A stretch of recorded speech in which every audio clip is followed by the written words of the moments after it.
నా పేరు doctor C L Venkatrao. నా వాట్సాప్ నంబరు, నా ఫోన్ నంబరు 9848055806.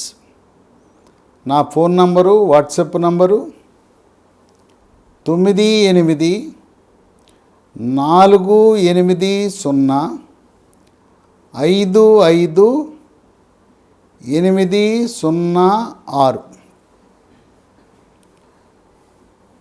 నవంబర్ 30న ఎన్నికల పండుగ. 5 సంవత్సరాలకు ఒకసారి మనకి ప్రతి సంవత్సరం పండుగలు వస్తాయి. ఈ ఎన్నికల పండుగ రోజు బాధ్యతాయుతముగా ఓటు వేయవలసిన కనీస కర్తవ్యాన్ని ఎవరూ మరవద్దు. గ్రామీణ వాసులు, ఆ గ్రామాల్లో ఉండే నిరక్షరాస్యులు, చదువు రాని వాళ్ళతో సహా గ్రామాలలో ఉండే విద్యావంతులు, మేధావులు, విజ్ఞులందరూ కూడా ఓటు వేస్తారు. కానీ పట్టణాలు, నగరాలకు వచ్చేసరికి ఓటింగ్ శాతం చాలా తక్కువ ఉంటా ఉంది. ఇది చాలా దురదృష్టకరం, ప్రజాస్వామ్యానికి హానికరం. ఎందువలనంటే ప్రతి ఒక్కరూ నా ఒక్క ఓటుతో ఏమవుతుందిలే, నేను వేస్తే ఎంత, ఈకపోతే ఎంత, చాంతాడంత లైన్లు, క్యూలు ఉంటాయి అని చెప్పి చాలామంది పట్టణాల్లో, నగరాల్లో ఉండే విద్యార్థికులు, మేధావులు వీళ్ళు ఓటు వేయటానికి అంత ఆసక్తి కనపరచడం లేదు. ఇది గమనించిన కేంద్ర ఎన్నికల సంఘం పొడుగాటి లైన్లు లేకుండా మీకు సమీపంలో పోలింగ్ బూతులను ఏర్పాటు చేసి, ఎక్కడా కూడా తెలంగాణ రాష్ట్రంలో ఏ పోలింగ్ బూత్లో కూడా 800 ఓట్లు దాటి ఉండవు. క్యూ లైన్లు తగ్గించడానికి మహిళలకు, స్త్రీలకు, వృద్ధులకు అందరికీ సౌకర్యం కోసం పోలింగ్ బూతుల సంఖ్య విపరీతంగా పెంచి ఆ పోలింగ్ బూత్లో ఓట్ల సంఖ్యను తగ్గించటం వల్ల ఎటువంటి ఇబ్బంది లేకుండా ఎక్కువసేపు పోలింగ్ బూత్ దగ్గర వేచి ఉండకుండా ఓటింగ్ వేయవలసిన అవసరం ఉంది. ఎందుకంటే నిరక్షరాస్యులు, గ్రామీణ వాసులు, పట్టణంలో బస్తీల్లో ఉండే, మురికివాడల్లో ఉండే వాళ్ళు వేసిన ఓట్లను విద్యాధికులు, మేధావులు, విజ్ఞులు విశ్లేషించడం బాధ్యత కాదు. మనం ఓటు వేద్దాం, మనం కూడా ఓటింగ్లో పాల్గొని తదుపరి విశ్లేషణ చూడాలి. ఎందుకంటే ఈరోజు ప్రజాస్వామ్య అపహాస్యానికి గురవుతూ ఉంది. విచ్చలవిడిగా మద్యము ఏరులై పారుతూ ఉంది. ధనం ఏ నియోజకవర్గంలో చూసినా ప్రధాన రాజకీయ పార్టీలు 30 కోట్ల నుంచి 200 కోట్ల రూపాయల వరకు ఖర్చు పెట్టి ఓటర్లను ప్రలోభపెట్టి ఆ ఒక్కరోజు ప్రజలను, అమాయకులను ప్రలోభాల ద్వారా ఓట్లు కొనుగోలు చేసే ప్రక్రియ చేస్తున్నారు. వాళ్ళేమీ వాళ్ళ తాతల ఆస్తులు, తండ్రుల ఆస్తులు కరగబెట్టి ఏమి ఇవ్వటం లేదు. ఇదంతా కూడా అవినీతి సొమ్మే, మన సొమ్మే, ప్రజల సొమ్మే. కాంట్రాక్ట్ల ద్వారా, అవినీతి అక్రమాల ద్వారా, పర్సంటేజీల ద్వారా, అక్రమ సంపాదన, భూ కుంభకోణాలు, కబ్జాలు, తద్వారా వచ్చిన డబ్బునే జనాన్ని సంతలో పశువుల్లా కొనుక్కోవాలని ప్రయత్నం చేస్తున్నారు. తదుపరి మనం గెలిపించిన ఎమ్మెల్యేలు ఆ పార్టీలో కట్టుబడి ఉండకుండా ఏ గుర్తు మీద గెలిచారో సంతలో పశువుల్లా కొన్ని రాజకీయ పార్టీలకు చెందిన ఎమ్మెల్యేలు అమ్ముడుపోతున్నారు.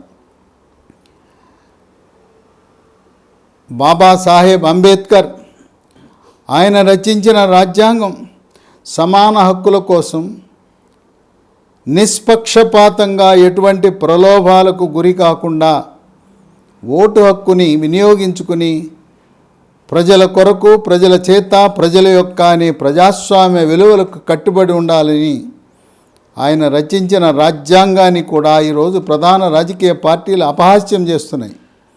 ఈరోజు ఎన్నికల షెడ్యూల్ విడుదలైన తరువాత తెలంగాణ రాష్ట్రంలో దాదాపు 800 కోట్ల నోట్ల కట్టలు, 500 రూపాయల కట్టలు, బంగారము, వెండి, మాదక ద్రవ్యాలు, ఇదంతా చూస్తుంటే గాంధీజీ కన్న కలలు. ఆనాడు తెల్లదొరలు పోయి ఈరోజు నల్లదొరలు మన మీద పెత్తనం చేస్తున్నారనేది మనకు తేటతెల్లమవుతా ఉంది.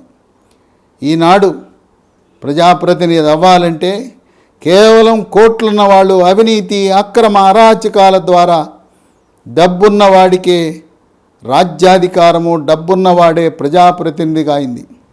జనసామాన్యులకు, పేదలకు, మధ్యతరగతి వాళ్ళకి, విజ్ఞులకు, మేధావులకు పాత్ర లేకుండా పోయింది. స్వాతంత్రం 1947లో వచ్చిన తర్వాత ఆనాడు డాక్టర్లు, లాయర్లు, మేధావులు, నీతివంతులు ఆ రోజుల్లో తమ సొంత ఆస్తిని కరగబెట్టి రాజకీయాల్లో సేవ చేసేవారు. ఈరోజు రాజకీయం వ్యాపారమైంది. ఎన్నికల్లో పెట్టుబడి పెట్టు, అప్పో సప్పో చేసి పెట్టు, వ్యాపారం చేయి, 5 సంవత్సరాల్లో ఉద్యోగస్తుల బదిలీలు, కాంట్రాక్ట్లు, కమిషన్లు, ఎక్కడ దొరికితే అక్కడ వక్ర మార్గాల్లో డబ్బు సంపాదించి ప్రజాస్వామ్యాన్ని అపహాస్యం చేస్తున్న తరుణంలో కేంద్ర ఎన్నికల సంఘం తన వంతు కృషి 800 కోట్లు, ఇంకా వారం రోజులుంది, అవి 1000 కోట్ల నల్లధనము నోట్ల కట్టలు, అవి ఓటర్లను ప్రలోభపెట్టడానికి రవాణా చేస్తున్న సమయంలో పోలీసు శాఖ ఆ తనిఖీల్లో బయటపడిన డబ్బు, వీళ్ళు తనిఖీల్లో పట్టుబడకుండా ఇంకెంత డబ్బు వెళ్ళిపోయిందో మీకు అర్థమవుతుంది. ఇటువంటి సమయంలో కొల్లాపూర్ అసెంబ్లీ, కొల్లాపూర్ అంటే ఉమ్మడి మహబూబ్ నగర్ జిల్లాకు చెందిన నాగర్ కర్నూల్, ప్రస్తుతం నాగర్ కర్నూల్ జిల్లా కొల్లాపూర్ అసెంబ్లీ నియోజకవర్గంలో ఇండిపెండెంట్గా ఈల గుర్తు, విజిల్, ఆ ఈల గుర్తుతో ఒక నిరుపేద, కడుపేద కుటుంబం నుంచి వచ్చిన ఒక నిరుద్యోగి యువతి, ఆమెని సోషల్ మీడియాలో, సామాజిక మాధ్యమాల్లో బర్రెలక్క అంటే అందరూ గుర్తుపడతారు. ఆమె అసలు పేరు కర్నె శిరీష. ఆమె యొక్క జీవితం చాలా కష్టాల కడలితో ప్రారంభమైంది. ఈరోజు రాజకీయ పార్టీలన్నీ హామీ ఇస్తారు, దశల వారీగా మద్యపానం నిషేధిస్తామని చెప్పి. బెల్ట్ షాపులు విచ్చలవిడిగా ఉంటాయి. ఈరోజు మద్యమే ఒక ఆదాయ వనరుగా చేసుకునేటువంటి సమయంలో ఈ శిరీష యొక్క తండ్రి, ఆమె గ్రామం పేరు అది మరకల్ గ్రామం, పెద్ద కొత్తపల్లి మండలం, కొల్లాపూర్ నియోజకవర్గం. తండ్రి మద్యానికి బానిసై ఆ వ్యసనంలో మత్తులో జోగుతుండగా వాళ్లకున్న కొద్ది ఇంటి స్థలాన్ని కూడా అక్రమార్కులు సంతకం చేయించుకుని, దొంగ సంతకం చేయించుకుని కబళించేశారు. ఇల్లు కూడా లేదు.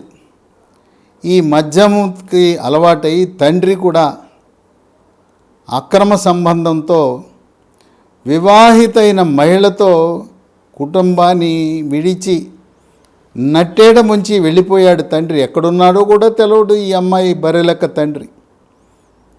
అతనుండగా ఒక చిన్న ఫాస్ట్ ఫుడ్ సెంటర్ మరకల్ గ్రామంలోనే నిర్వహించేవారు. నూడిల్స్, ఫ్రైడ్ రైస్ అమ్ముకుంటూ జీవనం గడిపేవారు. ఆయన వెళ్ళిన తర్వాత అది కూడా కుంటుపడింది.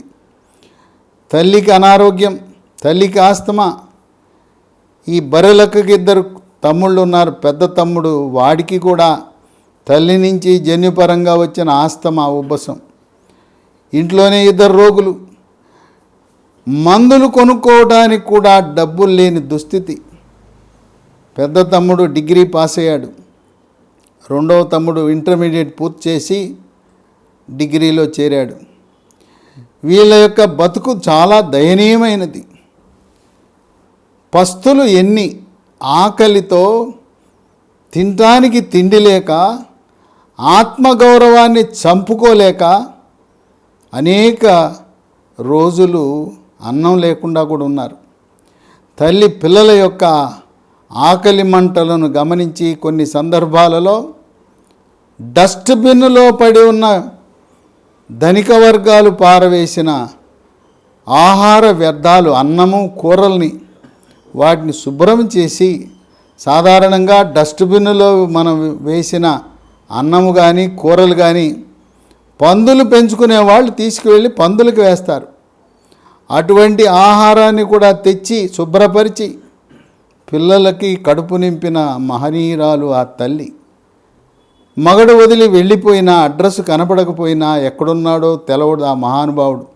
ఈ బర్రెలక్క తండ్రి ఈనాటికి కూడా ఇంత జరుగుతున్నా, కొల్లాపూర్లో ఇంత గందరగోళం జరుగుతూ ఉన్నా ఆ మహానుభావుడు ఈనాటికి కూడా ఇంటికి రాలేదు. ఎక్కడ ఉన్నాడో కూడా తెలవని పరిస్థితి.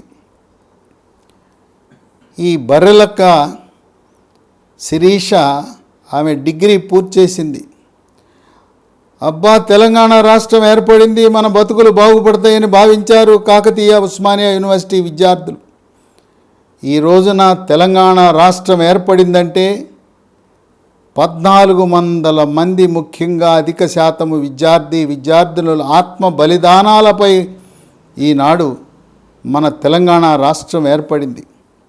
ప్రధానంగా 2 యూనివర్సిటీలు, ఉస్మానియా యూనివర్సిటీ, కాకతీయ యూనివర్సిటీ విద్యార్థులు తెలంగాణ రాష్ట్రం ఏర్పడితే మన బతుకులు బాగుపడతాయి, నిధులు, నియామకాలు, నీళ్లు, గ్రామీణ ప్రాంతంలో ఉండే రైతులు, కౌలు రైతులు, కూలీలు, వ్యవసాయ కూలీలు, మనకి నీళ్ళు వస్తే కరువు పోతుంది, మన బతుకు బాగుపడుతుంది అని భావించారు విద్యార్థులు. యూనివర్సిటీలో ఉన్న విద్యార్థులు తెలంగాణ రాష్ట్రం ఏర్పడితే 2,90,000 ఉద్యోగాలు నింపితే మనకు బతుకు బంగారు బాట అవుతుందని భావించి చదువును సైతం పక్కన పెట్టి త్యాగం చేసి ఉద్యమంలో పాల్గొంటే ఇది విద్యార్థుల యొక్క, నిరుద్యోగుల యొక్క త్యాగ ఫలితమే తెలంగాణ రాష్ట్రం. దానికి సహకరించింది ఉద్యోగ సంఘాలు, ఆర్టీసీ సంఘాలు, అలాగే కవులు, కళాకారుల పాత్రని మనం వర్ణించనేది కాదు. కవులు పాటలు రాశారు, గేయాలు రాశారు, జానపద కళను ప్రోత్సహించారు. కవులు, కళాకారులు మారుమూల గ్రామాలకు, తండాలకు, అడవులలోకి కూడా వెళ్ళి జై తెలంగాణ అనే నినాదాన్ని ప్రాచుర్యంలోకి తెచ్చి సాగరహారం, సకల జనుల సమ్మె ఇలాంటి బృహత్తర కార్యక్రమాలకి కారణం నిరుద్యోగ యువత, విద్యార్థులు. ఈ రోజున రాజకీయ పార్టీలు మేమిచ్చాం, మేము తెచ్చామని చెప్పుకుంటున్నా వాళ్ళ యొక్క పాత్ర నామ మాత్రమే. అటువంటి నిరుద్యోగులకు తెలంగాణ రాష్ట్రం ఏర్పడిన తర్వాత మొండి చెయ్యి 3,000 రూపాయలు నిరుద్యోగ భృతి నెలకిస్తామన్నారు. అది అడ్రస్ లేదు, ఉద్యోగాలు నింపలేదు. ఉద్యోగాలు ఎన్నికలు వచ్చినాయని ఆ సంవత్సరంలో నింపుదామనే ప్రక్రియ ప్రారంభించి ఆభాసు పాలయ్యారు. దేశంలో ఎక్కడా లేని విధంగా లీకులు, ప్రభుత్వము అవినీతి, తెలంగాణ పబ్లిక్ సర్వీస్ కమిషన్ యొక్క పనితీరు అధ్వానం. అయితే అక్కడ చైర్మన్గా ఉన్న జనార్దన్ రెడ్డి నిజాయితీ గల వ్యక్తి. ఒక నిబద్ధత గల వ్యక్తిని చైర్మన్గా పెట్టి ఆయన కూడా నిర్వీర్యము చేసి ఈ విధంగా 2 సార్లు గ్రూప్ 1 పరీక్ష పెట్టి రద్దు చేయటం, అన్ని పేపర్లు అమ్ముకోవటం, లీకులు, ఇలా అవినీతికి ఆలవాలమైంది తెలంగాణ పబ్లిక్ సర్వీస్ కమిషన్. అటువంటి ఉద్యోగుల నోట్లో మట్టి కొడితే దాదాపు తెలంగాణ రాష్ట్రంలో ఉండే 40 లక్షల నిరుద్యోగులు చివరికి అమ్మా నాన్నని పాకెట్ ఖర్చులకు, రోజువారీ ఖర్చులకు అభ్యర్థించవలసిన దయనీయమైన పరిస్థితి అని బాధపడుతున్నారు. ఈ అమ్మాయి శిరీష బర్రెలక్క ఎందుకు పేరు వచ్చిందంటే, ఆ అమ్మాయి కూడా డిగ్రీ పూర్తయిన తర్వాత నోటిఫికేషన్ వస్తుంది, సర్వీస్ కమిషన్ ఉద్యోగ ప్రకటన వస్తుందని ఆశగా ఎదురు చూసింది. కనుచూపు మేరలో ఎక్కడా రాలేదు. ఉద్యోగ ప్రకటన లేదు, ఇల్లు గడవటం లేదు. అమ్మని అడిగి, అమ్మ నేను బర్రెలు కొనుక్కుంటాను, బర్రెలు కొనుక్కుంటే దాని బర్రె పాలు అమ్ముకొని జీవనోపాధి చేద్దామని చెప్పి 4 బర్రెలను కొనుక్కొని మేపటం ప్రారంభించింది. 4తో వచ్చిన ఆదాయంతో మరొక 4 8 బర్రెలైనవి. రోజు బర్రెలు కాసుకోవడానికి వెళ్ళేది. ఆ బర్రెలు కాసుకునే వాళ్ళు ఏం చేస్తారంటే బర్రెలను పొలంలోకి వదిలి అక్కడ పాటలు పాడుకుంటుంటారు. ఈ అమ్మాయి ఇంతకుముందు టిక్ టాక్ ఉన్నప్పుడు టిక్ టాక్లో తనకు వచ్చింది ఏదో వచ్చిరాంది చేసి టిక్ టాక్లో అప్లోడ్ చేసేది. ఆ టిక్ టాక్ అయిన తర్వాత ఇన్స్టాగ్రామ్లో ఆమె ఏమీ తప్పేం మాట్లాడలా, వాస్తవమే మాట్లాడింది. నేను డిగ్రీ పాస్ అయ్యాను, నాకు డిగ్రీ పట్టాలు వచ్చినాయి, మార్కు మెమోలు వచ్చినాయి, నోటిఫికేషన్లు రావటం లేదు, కనుచూపు మేరల్లో ఎక్కడా కూడా నోటిఫికేషన్లు ఉద్యోగాలు రావు, అందుకే నేను బర్రెలు మేపుకుంటున్నాను అని చెప్పి ఆమె టిక్ టాక్, సోషల్ మీడియా, ఇన్స్టాగ్రామ్లో పెట్టినవి లక్షలాది మంది, కోట్లాది మంది యొక్క ప్రజల ఆదరణ పొందినవి ఆ వీడియోలు. దాంతో ప్రభుత్వ పెద్దలకు ఆగ్రహం వచ్చింది. నువ్వు ప్రభుత్వ ప్రతిష్ట తీసేస్తావా? నువ్వు చదివి ఉద్యోగం రాక బర్రెలు కాచుకుంటున్నావని చెప్పి మా ప్రభుత్వ ప్రతిష్టను దిగజారుస్తావని ఐపీసీ 505 కింద కేసు పెట్టారు. ప్రభుత్వ పెద్దలు సహాయం చేయవలసింది పోయి ఆమె వాస్తవం మాట్లాడింది. నాకు డిగ్రీ పాస్ అయ్యాను, ఉద్యోగం రాలేదు, మరి గేదెలు కాసుకుంటున్నా, బర్రెలు కాసుకుంటున్నా అని చెప్పి ఆ విధంగా ఆమె బర్రెలక్కని ప్రాచుర్యంలోకి వచ్చింది. ఇక అలా గత 2 సంవత్సరాలుగా సోషల్ మీడియాలో ఎక్కడ చూసినా బర్రెలక్క బర్రెలక్క. ఆమె అసలు పేరు శిరీష్ అని చాలామందికి తెలియదు. ఇది ఇలా ఉండగా రానే వచ్చినాయి ఎన్నికలు, అసెంబ్లీ ఎన్నికలు. ఎవరో ఆమెకి సలహా ఇచ్చారు, అమ్మా నువ్వు నిరుద్యోగ యువతీ యువకుల తరపున ఈ కొల్లాపూర్ అసెంబ్లీకి ఇండిపెండెంట్గా పోటీ చేయమ్మా అని చెప్పి సలహా ఇచ్చారు. ఆమె వెళ్ళి నామినేషన్ వేసింది. నామినేషన్ ఏదో తిరకాసు పెట్టి దాన్ని కాకుండా కావాలి, అసలు దాన్ని అనర్హత వేటు వేయాలని చూశారు నామినేషన్. రిటర్నింగ్ ఆఫీసర్లు అన్నీ బాగున్నాయి, మేమేం చేయలేం, అన్ని అర్హతలు ఉన్నాయి, ఆమె పోటీ చేయడానికి అర్హత ఉంది, వయసు పరంగా అర్హత ఉంది, ఆమె వయసు 25 ఏళ్ళే, అన్నీ సక్రమంగా ఉన్న నామినేషన్ పత్రాన్ని మేము తిరస్కరిస్తే మా ఉద్యోగం పోతుంది, మమ్మల్ని ఎవరు కాపాడలేడు అని చెప్పి ఆ రిటర్నింగ్ అధికారి ఆమె యొక్క నామినేషన్ సక్రమంగా ఉందని చెప్పి ఈల గుర్తు కేటాయించారు. ఆ ఈల గుర్తు కేటాయించడం, ఈమె ఇండిపెండెంట్గా పోటీ చేయటం, చేతిలో చిల్లి గవ్వలేదు. వాళ్ళకున్నది తడికెల గుడిసె. ఆ తడికెల గుడిసెలోనే ఒక మూల ఫాస్ట్ ఫుడ్ సెంటరు, అక్కడే నివాసం. వర్షం వస్తే కారుతూ ఉంటుంది. ఇక చలి వచ్చిందంటే అక్కడ దుప్పట్లు కప్పుకున్నా చలి ఆగదు. ఇటువంటి పరిస్థితుల్లో కొంతమంది సోషల్ మీడియాలో ఉండే విజ్ఞులు, మేధావులు ఆమెను ప్రోత్సహిస్తుంటే ఊరాళ్ళు, చుట్టుపక్కల వాళ్ళు, మీ కూటికి గతి లేదు, తినటానికి గతి లేదు, మీకెందుకు రాజకీయాలు?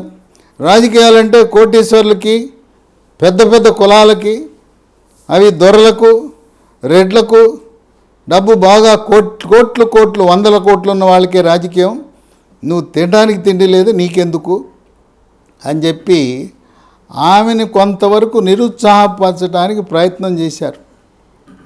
అయినా కూడా పట్టు వదలని విక్రమార్క అన్నట్టుగా ఆమె ఆత్మధైర్యంతో నిరుద్యోగ యువత తరపు ప్రతినిధిగా నా వంతు ప్రయత్నం చేద్దామని చేతిలో చిల్లిగవ్వ లేకపోయినా నామినేషన్ వేసి ప్రారంభించింది ప్రచారం ప్రారంభించిన మొదటి రోజే అనూహ్యంగా అనేక మంది మద్దతు.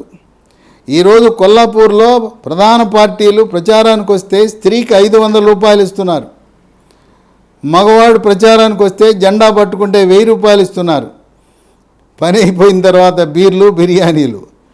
ఈ బర్రెలక్కకు తనకు తినటానికే లేదు, ఎవరైనా పిలిచి అమ్మ అన్నం పట్టిడు అన్నం పెడితే పెట్టాలి. అయినా కూడా ఆమె వెనకాల మొదటి రోజు 50, రెండో రోజు 150, మూడో రోజు 500, ఈ విధంగా ఆమె కాలినడక మీద ప్రారంభించింది ప్రచారం. మహానుభావులు వచ్చారు ఉన్నారు ఈ సమాజంలో కూడా. బర్రెలక్క లాంటి వాళ్ళు ఇండిపెండెంట్గా గెలవాలి, శాసనసభలోకి వెళ్ళాలనే తపన పడేవాళ్ళు భారతదేశంలోనే కాకుండా భారతీయులు, తెలుగువారు విదేశాల్లో, గల్ఫ్ దేశాల్లో, అమెరికా, ఆస్ట్రేలియా, లండన్, అక్కడ కూడా బర్రెలక్క విజయం నిజమైన ప్రజాస్వామ్యం అని చెప్పి. ఈమె దళిత సామాజిక వర్గానికి చెందిన మహిళ. ఆ నియోజకవర్గం దళితులకు రిజర్వేషన్ లేదు, ఇది జనరల్ నియోజకవర్గం. ఇక్కడ విశేషం ఏంటంటే కొల్లాపూర్ నియోజకవర్గంలో దళిత సామాజిక వర్గానికి చెందిన ఓట్లు 23% ఉన్నాయి. అక్కడ పోటీ చేసే అభ్యర్థులు అగ్రవర్ణాలకు చెందిన ఓట్లు ఈ నియోజకవర్గంలో ఎన్ని ఉన్నాయంటే 3% ఉన్నాయి. ఇక యాదవ సామాజిక వర్గానికి చెందిన ఓట్లు 20% ఉన్నాయి. ముదిరాజు సామాజిక వర్గానికి చెందిన ఓట్లు 18% ఉన్నాయి. గిరిజనులు 9%, ముస్లింలు 6% ఉన్నాయి. 3% ఉన్న అక్కడ ఆ కులాలకు, అగ్రవర్ణాలకు చెందిన వ్యక్తులే అక్కడ అభ్యర్థులుగా ప్రధాన పార్టీల తరపున పోటీ చేస్తున్నారు. ఇక ఈమె నామినేషన్ వేయగానే ఒత్తిళ్ళు పెరిగాయి, ప్రలోభాలు పెరిగినాయి, రేటు పెంచుకుంటూ పోతున్నారు. 50 లక్షలు అన్నారు, 1 కోటి అన్నారు, 2 కోట్లు అన్నారు. ఇప్పుడు అమ్మ నీకెందుకు, నువ్వేం గెలుస్తావు, 5 కోట్లు ఇస్తాం, వెళ్ళిపో, నువ్వు ఉపసంహరించుకో, కొల్లాపూర్ వదిలి వెళ్ళిపో, కనపడకుండా తిరుగు, 30 సాయంత్రం వరకు కనపడకుండా తిరుగు, నీకు ఇంకా జీవితంలో 5 కోట్లు నువ్వు ఎప్పుడు సంపాదిస్తావు, అయినా నీకు తినటానికి కూటికి గతి లేని దానివి, తడికిలింట్లో నివసించే పేద మహిళ నువ్వు, నీ కులమేంటో తెలుసా, నువ్వు దళితురాలివి అని చెప్పి ఆమెను రాజకీయ పార్టీలు ప్రలోభ పెట్టడానికి ప్రయత్నించారు. ప్రలోభాలకు లొంగల. ఈ రోజున బర్రెలక్కకు సోషల్ మీడియాలో, ఇన్స్టాగ్రామ్లో 10 లక్షల ఫాలోయర్స్, యూట్యూబ్లో 20 లక్షల ఫాలోయర్స్. ఇక వ్యూస్ అయితే ఫాలోయర్స్ లక్షల్లో, మరి వ్యూస్ అయితే కోట్లకు వెళ్ళిపోయింది. ఈరోజు తెలుగు రాష్ట్రాల్లో బర్రెలక్క అని తెలవని వారు ఎవ్వరూ లేరు. ఆ విధంగా సోషల్ మీడియాలో కోటాను కోట్ల తెలుగు ప్రజల యొక్క మనోభావాలను గాయపరచటం ఎందుకని, నాకు ఏ డబ్బు వద్దు, నేను ఉపసంహరించుకోను, నేను పోటీ చేస్తాను, నా ఈల గుర్తు గెలుస్తుంది అని చెప్తూ ఆమె ఇంతకుముందు 3 ఉదాహరణలు చెప్తూ వస్తూ ఉంది అందరికీ. గతంలో 1967లో నారాయణ రెడ్డి అనే ఇండిపెండెంట్ అభ్యర్థి కొల్లాపూర్లో విజయం సాధించాడు. రెండవ అభ్యర్థి 1972లో రంగదాసు అని ఆయన విజయం సాధించాడు. మూడవసారి ప్రస్తుతం జూపల్లి కృష్ణారావు ఎవరైతే పోటీలో ఉన్నారో ఆయన 99లో కాంగ్రెస్ పార్టీ ఆయనకి టిక్కెట్ ఇవ్వకపోతే ఇండిపెండెంట్గా పోటీ చేసి గెలిచాడు. కొల్లాపూర్లో 15 సార్లు ఎన్నికలు జరిగితే 3 సార్లు ఇండిపెండెంట్లు గెలిచిన చరిత్ర ఉన్నదని ఆత్మధైర్యంతో, ఆత్మస్థైర్యంతో 25 ఏళ్ల దళిత యువతి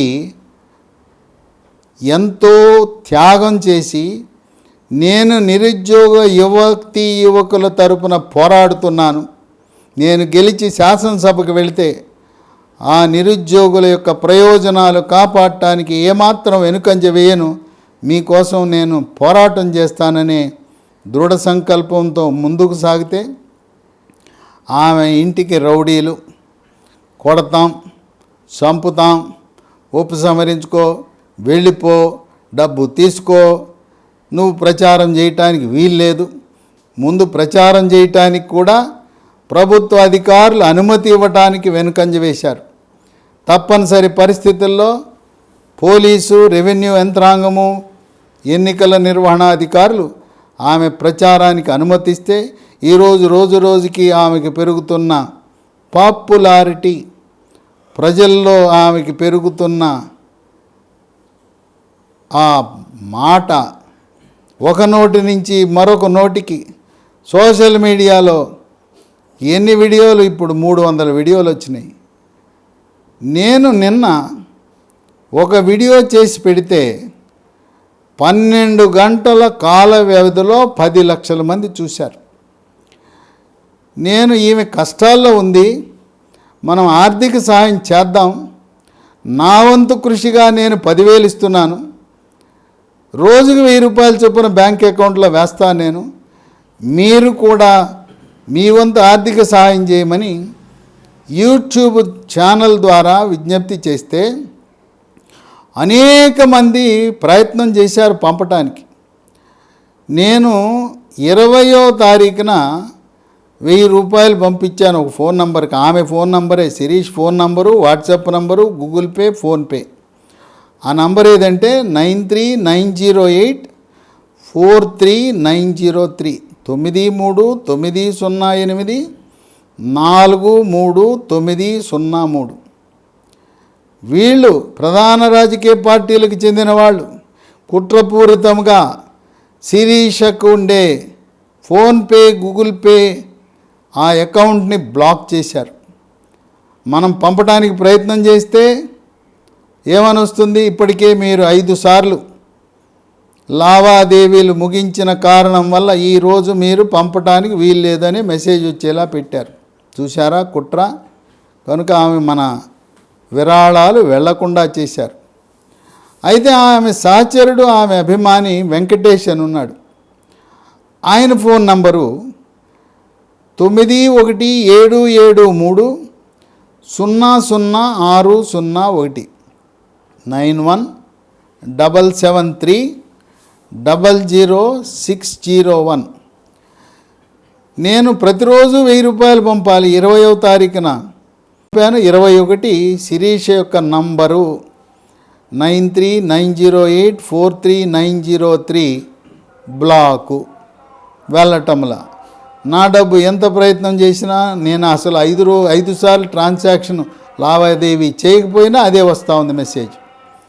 సరే, వెంకటేష్ నంబర్కి ప్రయత్నం చేసి పంపగలిగాను 1000 రూపాయలు చేరిని. కనుక మీరు ఎవరైనా శిరీష్కు ఎవరైనా ఆర్థిక సహాయం చేయాలి, ఆమెను మీరు శాసనసభకు పంపాలి, నిండు మనసుతో ఆశీర్వదించాలంటే అది 100, 200, 300, 400 కాదు. మీకు తోచిన విధంగా, నచ్చిన విధంగా, మెచ్చిన విధంగా మీ వంతు ఆర్థిక సహాయం చేయటానికి ప్రస్తుతం వెంకటేష్ యొక్క నంబర్ని వాడండి. 9177300601. ఆర్థిక సహాయం చేయగోరేవారు వెంకటేష్ పేరిట ఉండే నంబరు గూగుల్ పే, ఫోన్పే 9177300601. నా అనుమానం, ఒకవేళ రేపో మాపో వెంకటేష్ నంబర్ను కూడా శిరీష అకౌంట్లో గూగుల్ పే, ఫోన్పే బ్లాక్ చేసినట్టు చేస్తే నేనున్నాను. నేను కూడా మీ అందరితో పాటు ప్రజాస్వామ్య విలువలు కాపాడటానికి, బాబాసాహెబ్ అంబేద్కర్ యొక్క లక్ష్య సాధన కొరకు ప్రజాస్వామ్యాన్ని నిలబెట్టడానికి, ఇది కోటీశ్వర్ల జాగీదారు కాదు. ఈ దేశం, ఈ రాష్ట్రం, ఈ నియోజకవర్గం ఎవరి సొత్తు కాదు. మరి సమాజంలో 82% ఉన్న బడుగు బలహీన వర్గాలు, మైనారిటీలు, వాళ్ళు ఎప్పుడూ పల్లకీలు మోయటమా? కేవలం 15%, 18% ఉన్న కొన్ని కులాలు మాత్రమే రాజ్యాధికారం చేయటం. మీ బతుకులు ఎప్పుడు మీరు పల్లకీలే మోయండి, మీరు ఎప్పుడు పేదరికంలో కొట్టుమిట్టాడండి. కూటికి గతి లేని వాళ్ళు మీకెందుకు రాజకీయం? మా దగ్గర 100 కోట్లు 1000 కోట్లు ఉన్నాయి, రాజకీయం అంటే మాకే పరిమితమని ఆ పొగరబోత్తనాన్ని అణచటానికి జనసామాన్యులు, ముఖ్యంగా నిరుద్యోగ యువత నడుం కట్టాల్సిన అవసరం ఉంది.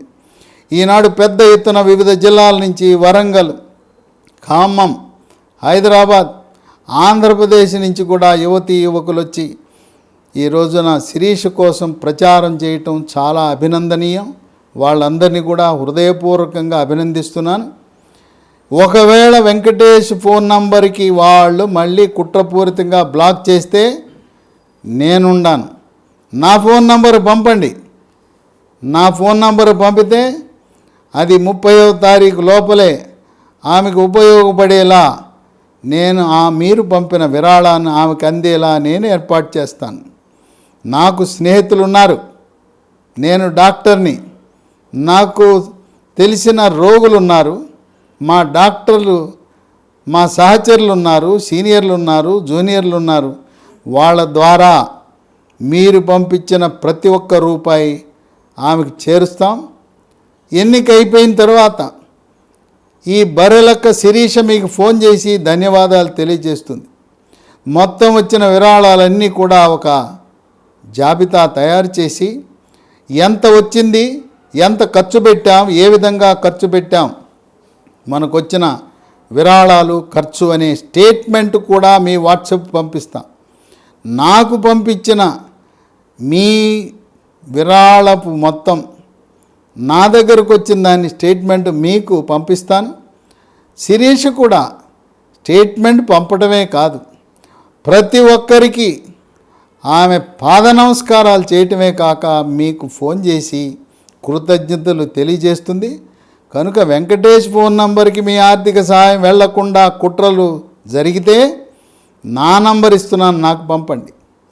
9848055806 9848055806. భారతదేశంలో కానీ గల్ఫ్ దేశాల్లో కానీ అమెరికా, లండన్, ఆస్ట్రేలియా ఏ దేశంలో ఉన్నా కూడా మీరు బర్రెలక్కకు ఒక ప్రజాస్వామ్య స్ఫూర్తితో ఈ రోజున జరుగుతున్న ప్రజాస్వామ్య అపహాస్యం, ఓట్లు కొనుగోలు, ఎమ్మెల్యేల కొనుగోలు అనే ప్రక్రియకి ఫుల్ స్టాప్ పెట్టాలంటే, రాజకీయాల్లో పెనుమార్పు రావాలంటే మనందరం కడుపేద నిరుపేద కూటికి గతి లేదని అవహేళన చేసి అవమానము చేసిన బర్రెలక్క శాసనసభకు వెళ్ళబోతా ఉంది. నాకున్న సమాచారం ప్రకారం ప్రధాన రాజకీయ పార్టీలు బెంబేలెత్తిపోతున్నాయి. మనం పెట్టిన కోట్లు ఏమైపోతాయి, వాళ్ళు ఓట్లను కొనుగోలు చేస్తున్నారు. 2000, 3000, 4000, 5000 సీసాలు మద్యం ఏరులై పారుతూ ఉన్నది. ఈ విధంగా కొల్లాపూర్ నియోజకవర్గ ప్రజలు రోడ్డెక్కకపోయినా, బర్రెలెక్క వెనక నడవకపోయినా, తెలుగు రాష్ట్రాల నుండి యువతి యువకులు, ఆదర్శ భావాలు కలిగిన వారు, ప్రజాస్వామ్యవాదులు, ప్రజా సంఘాలు, దళిత సంఘాలు ఆమె వెనకాల నడుస్తున్న తరుణంలో గతంలో ఏ విధంగా నారాయణ రెడ్డి, రంగదాసు, జూపల్లి కృష్ణారావు ఇండిపెండెంట్గా గెలిచాడో బర్రెలక్క కూడా ఆమె శాసనసభలో ప్రవేశాన్ని ఎవ్వరు ఆపలేరని విశ్లేషకులు, విజ్ఞులు, మేధావులు, ప్రజాస్వామ్యవాదులు భావిస్తున్నారు. ఇటువంటి తరుణంలో ఆమెకు అండగా మొదటి నుంచి నిలబడుతున్న వినయ్, భార్గవి, ఆమె భర్త చక్రధర్ గౌడ్, ఆమె గ్రామంలో మరకల్ గ్రామం నుండే బీబమ్మ, వీళ్ళందరూ కూడా ఎంతో ఆమెకు సహాయపడ్డారు. అదే కాకుండా సోదరుడు విష్ణు ఒక వీడియో విడుదల చేశాడు. ఆయన హనుమకొండ టాప్ లేచిపోయింది, అబ్బో ఖండాంతరం వెళ్ళిపోయింది. మళ్ళీ రెండో వీడియో చేశాడు, ప్రజలను చైతన్యపరుస్తున్నాడు, యువతి యువకులను చైతన్యపరుస్తున్నాడు. దీని ప్రభావము కేవలం కొల్లాపూర్లోనే కాదు, బర్రెలక్క ప్రభావం తెలంగాణలో 119 నియోజకవర్గాలపై పడటం అనేది జరుగుతుంది. ఇతర నియోజకవర్గాల్లో కూడా దీని ప్రభావము తప్పకుండా ఉంటుంది. ఇటువంటి సమయంలో మత్స్యకారుడైన మరి పాండిచ్చేరి రాష్ట్రానికి చెందిన యానాంలో మాజీ మంత్రి, ప్రస్తుత అధికార ప్రతినిధి ఆయన మల్లాడి కృష్ణారావు పెద్ద మనసుతో మొట్టమొదటి పెద్ద విరాళం ఎవరిచ్చారంటే మల్లాడి కృష్ణారావు.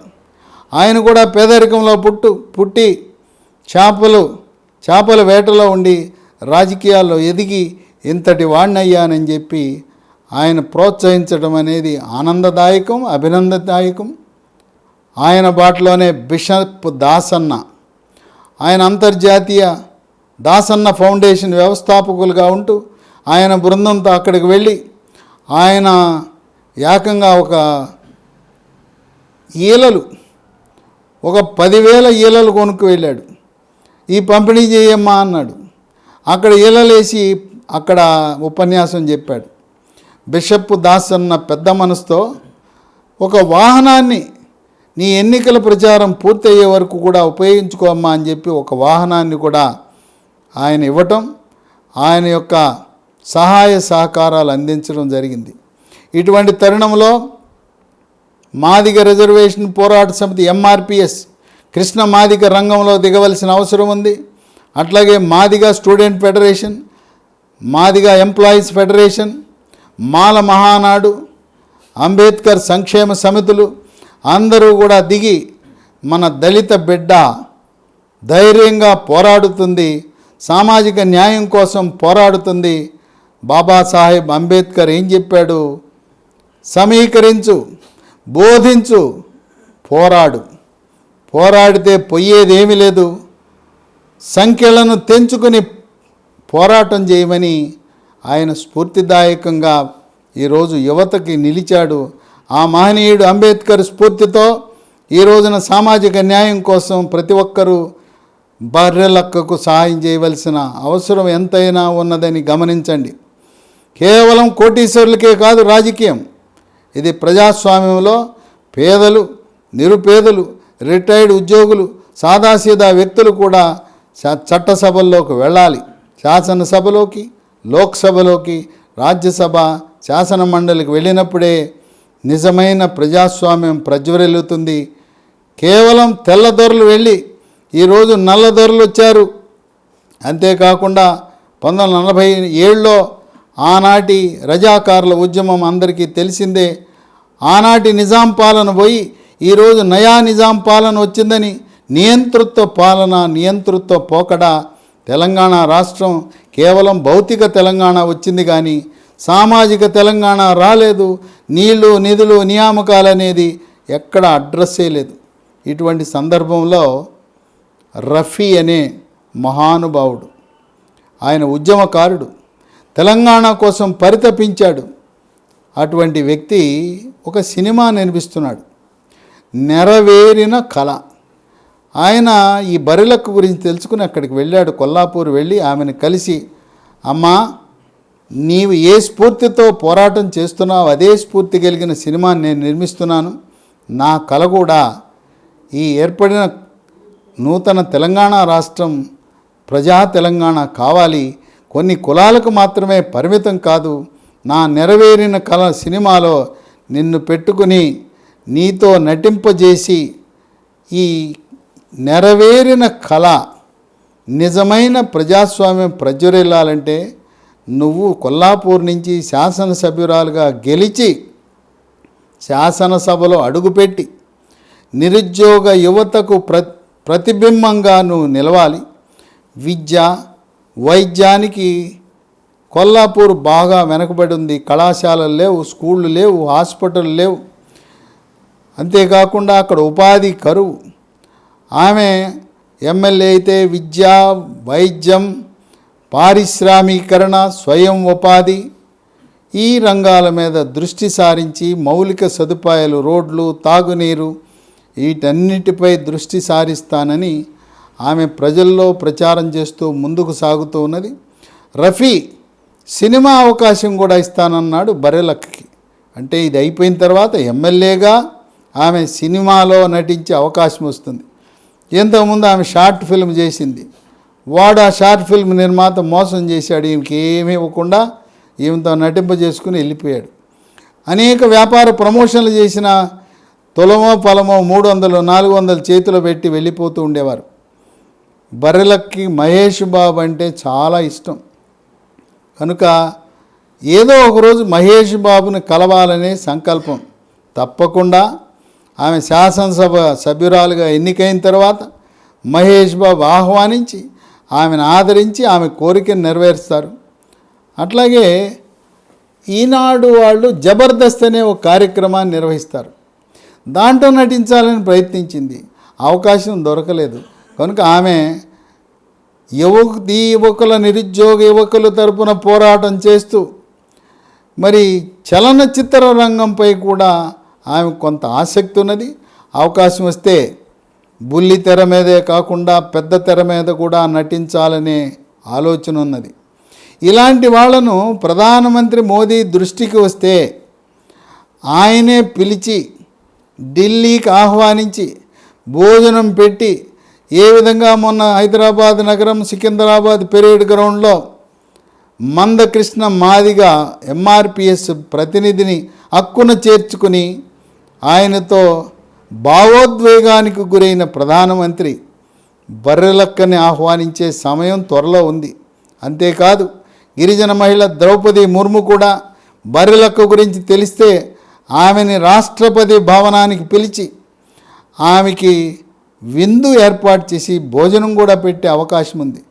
కనుక ఆమెకు బంగారు భవిష్యత్తు ఉన్నది.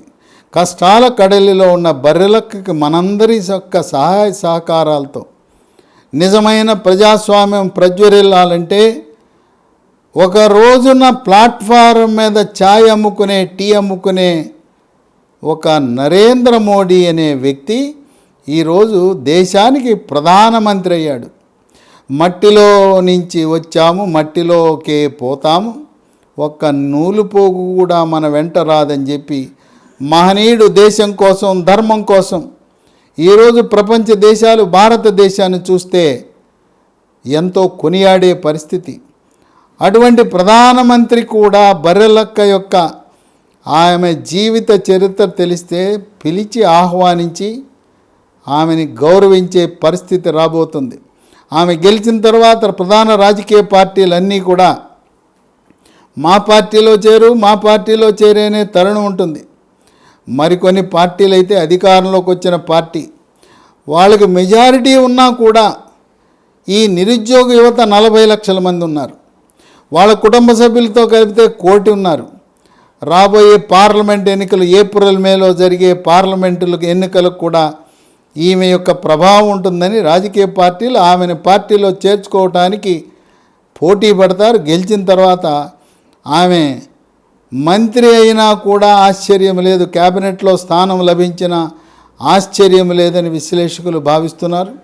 ఏది ఏమైనా ప్రజాస్వామ్యం నెగ్గాలి, పేదలు కూడా చట్టసభల్లోకి వెళ్ళాలి. ఇది కోటీశ్వర్లు కొన్ని కులాల జాగీర్దారు కాదు, అందరూ ఉండాలి. అందుకే ప్రధానమంత్రి మోదీ ధైర్యంగా తెలంగాణ రాష్ట్రంలో ఒక బీసీ ముఖ్యమంత్రి, మొదటి బీజేపీ ముఖ్యమంత్రి బీసీ ముఖ్యమంత్రిని ప్రకటించడం హర్షణీయం. అందువల్ల ప్రజాస్వామ్యవాదులు మీరు ఓటు హక్కును వినియోగించుకోండి. వినియోగిస్తూ మీకు తోచిన సహాయం ఎంతో కొంత ఆమెకు సహాయం చేయండి. మరొక్కసారి చెప్తున్నాను, ఆమె అకౌంట్ బ్లాక్ చేసిన కారణం వల్ల నాకు అనేకమైన ఫోన్లు వస్తున్నాయి. వాళ్ళకి చెప్తున్నాను, ప్రస్తుతం 9177300601 అకౌంట్కి గూగుల్ పే కానీ ఫోన్పే కానీ పంపండి. ఒకవేళ కుట్రపూరితంగా ఈ నంబర్ను కూడా బ్లాక్ చేస్తే నా నంబరుకు పంపండి. నా నంబరు 9848055806 9848055806. కూటికి గతి లేని తడికల గుడిసెలో నివసించే బర్రెలక్క ఆమె శాసనసభలోకి వెళ్తే అది మన తెలంగాణ రాష్ట్రమే కాదు, తెలుగు రాష్ట్రాల్లోనే కాదు, దేశంలోనే కాదు, గిన్నీస్ బుక్ ఆఫ్ వరల్డ్ రికార్డ్స్లో ఆమెకి ప్రవేశం దాంట్లో పొందుపరచబోతున్నారు. అందువల్ల ఆమె గెలిస్తే మనం గెలిచినట్లే, ప్రజల గెలిపే ఆమె గెలుపు. ఆమె గెలవబోతూ ఉంది, శాసనసభలో ప్రవేశించబోతూ ఉంది. కొల్లాపూర్ వాసులు బయటపడరు, వాళ్ళని బెదిరిస్తున్నారు. మీరు బర్రెలక్క వెనకాల తిరిగితే మీ రేషన్ కార్డు తీసేస్తాం, రైతు బంధు పోతుంది, దళిత బంధు పోతుంది, ప్రభుత్వ పథకాలు వీళ్ళు జేబులో డబ్బిస్తున్నారా? ఆ ప్రభుత్వ పథకాలన్నీ కూడా మనం ఇచ్చిన పథకాలు. ఇక ఇప్పుడు ఈ అకౌంట్ బ్లాక్ చేశారు.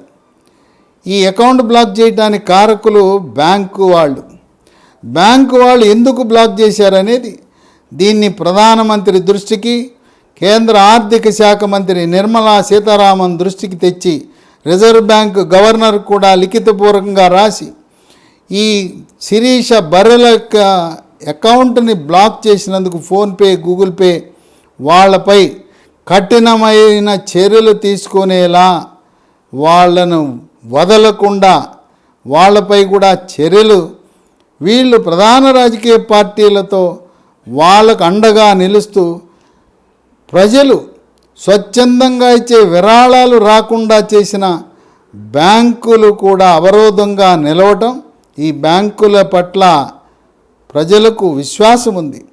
ఇది ప్రధానమంత్రి గారి డిజిటల్ మిషన్ అనే పథకం కింద యూపీఐ కింద ఫోన్పే, గూగుల్ పే పెడితే దాన్ని దుర్వినియోగం చేస్తున్నారు కొంతమంది బ్యాంక్ అధికారులు. ఇప్పటికైనా వారు గమనించి తక్షణమే శిరీష యొక్క ఫోన్పే, గూగుల్ పే అనుమతి ఇవ్వాల్సిన అవసరం ఉంది. ఆమెను అనేక రకంగా ఇబ్బందులు పెడుతూ చంపుతామనే బెదిరింపులు ఉన్నాయి కనుక కొల్లాపూర్ ఎన్నికల రిటర్నింగ్ అధికారి, తెలంగాణ రాష్ట్ర చీఫ్ ఎలక్టరల్ ఆఫీసర్, ముఖ్య ఎన్నికల నిర్వహణాధికారి వికాస్ రాజ్, జిల్లా కలెక్టర్, నాగర్ కర్నూలు జిల్లా కలెక్టర్, జిల్లా ఎస్పీ, అలాగే డైరెక్టర్ జనరల్ ఆఫ్ పోలీస్ రంగంలో దిగి ఆమెకి వెంటనే మిగతా రాజకీయ పార్టీలకు ఏ విధంగా రక్షణ కోసం, ఎందుకంటే ఎన్నికల్లో పోటీ చేసే అభ్యర్థులకు కూడా గన్మెన్లు ఇవ్వచ్చు కనుక ఆమెకు తక్షణం ఆమె రక్షణ కోసం అభ్యర్థులకు కూడా ఏ విధంగా ఇస్తారో ఈమెకు కూడా గన్మెన్ను కేటాయించవలసిన పోలీసు భద్రత ఏర్పాటు చేయవలసిన అవసరం ఉన్నదని మేధావులు, హితులు, అంబేద్కర్ వాదులు, విజ్ఞులు భావిస్తున్న తరుణంలో ప్రభుత్వ యంత్రాంగం తక్షణమే స్పందించి ఆమెకి పోలీసు భద్రత, గన్మెన్లు కేటాయించవలసిందిగా ప్రజల తరపున ఆమె విజ్ఞప్తి చేస్తుంది.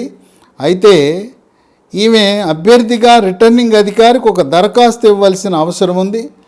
వెంటనే అంబేద్కర్ వాదులు, మాల మహానాడు ప్రతినిధులు, ఎంఆర్పిఎస్ కృష్ణ మాదిగ, అలాగే మాదిగ ఎడ్యుకేషన్ విద్యార్థుల సంఘం, ఉద్యోగుల సంఘం రంగంలో దిగి ఒక దళిత యువతి, ఆమె మనకు కుమార్తె అనుకోండి, మీ బిడ్డ అనుకోండి, ఆమెను ఆదుకోండి, ఎంతో కొంత సహాయం చేయండి.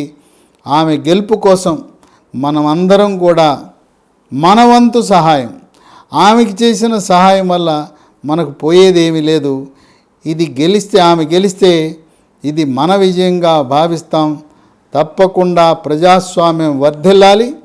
మీరు మాత్రం 30 నవంబర్న ఓటు వేయటం మీ నియోజకవర్గాల్లో మరవద్దు. ఎన్ని పనులున్నా ఆ సాయంత్రం గడువు లోపల ఓటు వేసి ప్రజాస్వామ్యం ప్రజ్వరిల్లేలా సహకరించమని విజ్ఞప్తి చేస్తున్నాను.